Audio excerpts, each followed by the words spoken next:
Hi, it's Chris. In this video, we're going to be talking about the 5 most common mistakes that you'll want to avoid with your washing machine. Keep in mind, if your machine needs to be repaired, it's usually simple enough to do it yourself. Visit partselect.com, enter your model number, and quickly find and order the part you need. For most of us, doing laundry is a chore that has to be done. But in doing so, you want to make sure that you're using your washer properly so that you can save on time, money, and having clean clothes at the end of it.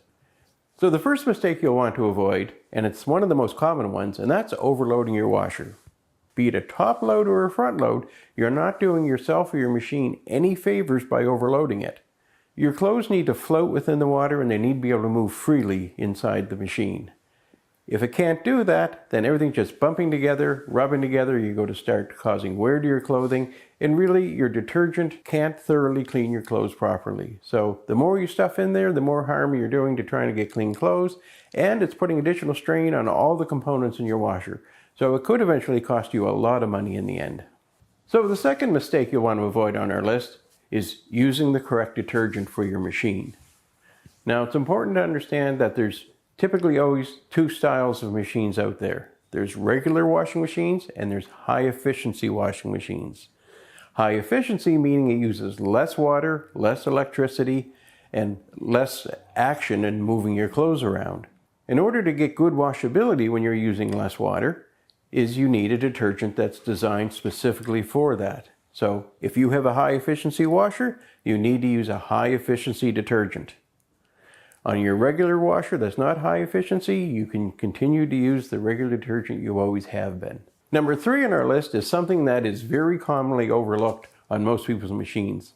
And that's actually doing a cleaning in the machine. And I don't mean the exterior cabinet so that it's pretty and shiny. I mean what's inside the machine. You can see that nice shiny basket where you put your clothes and it may look really great, but there's another tub on the outside that holds the water for when the machine's washing. Now, in that tub, you're going to find buildup of some lint, fabric softener, some detergent if you're using too much, and that all clings to the side and performs what they call we used to call it scrud.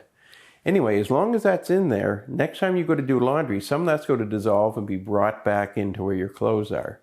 So you can make your machine far more efficient by once a month putting your washer through a clean. It's very easy to clean your washer.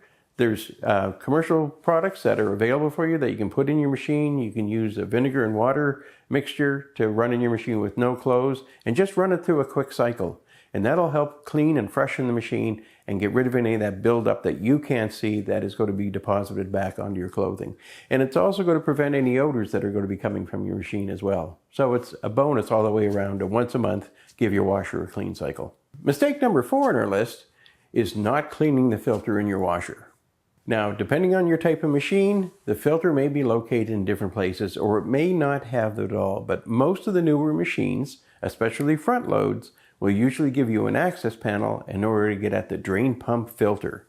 And this filter is there to catch anything that's coming through out of the machine going to your drain. So that filter is designed to catch it, to stop it from causing you any problems in the drain in your house.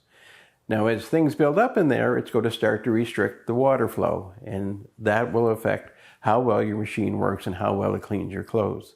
So it's really important on a routine basis to open up the door to access the filter, turn the filter to release it, pull it out, and tap out anything that's sitting in the filter, and then rinse it under the sink so that it's nice and clean. Put it back in your machine and you're good to go. So number 5 on our list, and our last item, is ignoring noises from your washer. Now, a washer typically makes a fair bit of noise when it's working, and you tend to get used to those sounds. But every now and then you'll hear something that seems different or odd, and we go, oh yeah, especially if it goes away, we don't worry about it. But if you start hearing a sound that's different than you normally hear on more than one occasion, or it's starting to get louder or more frequently, something's wrong. It might be very minor, it might be very major, but it's best to have your machine checked out, or take a look yourself and try to determine what the noise is, where it's coming from, and what could be causing it. And you'll save yourself a lot more money if you deal with it sooner than later. So there you go. There's the 5 most common mistakes you'll want to avoid when using your washer to do your laundry.